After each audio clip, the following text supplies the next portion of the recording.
Welcome to Quick Tips with Chef Swain. That's me. Today we are making easy peasy guacamole. First things first, we need avocados, of course.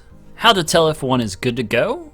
If you can easily pull the stem off, that usually means you are in the right ballpark. But if the stem is gone, then give it a light squeeze to see if there's some give. That means you got one ripe avocado. Now, I almost always have some sort of salsa verde in my fridge for throwing in breakfast, eggs, tacos, whatever. So I'm also going to use it here for my guacamole. I also have some limes, salt, and olive oil. I told you this is going to be simple. I'm going to run my knife around the outside, twist, and perfect avocado. So, after you get your Instagram photo, you're going to want to pull the seed out.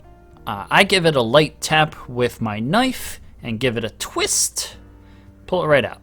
Alright, real restaurant tip here. If you have a wire cooling rack in your kitchen, you can use it to make quick work of your avocados. Push them right through without having to risk doing the whole avocado in one hand and sharp implement of skin cutting in the other.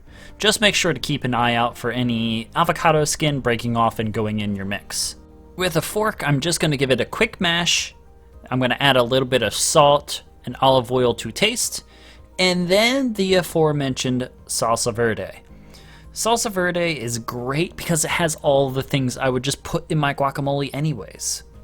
I'm going to give it a quick stir to incorporate all those things, and then we're going to add our last ingredient, lime juice. Give it a quick roll on the counter before cutting to release the lime juices. And if you can't seem to find your citrus juicer like me, you can just use a pair of tongs to juice your limes like a panicked line cook. One last stir to get that all together.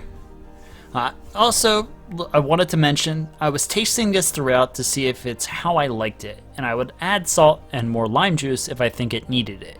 Always season how you like things.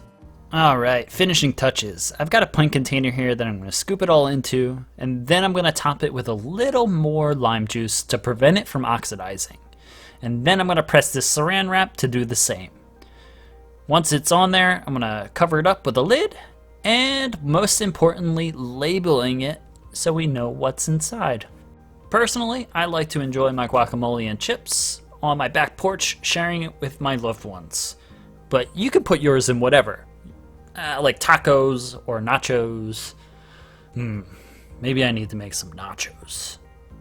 But if you like today's video, don't forget to like and subscribe. I put out cooking videos every Mondays and Fridays. Have a magnificent day, and may your quest for food knowledge be bountiful.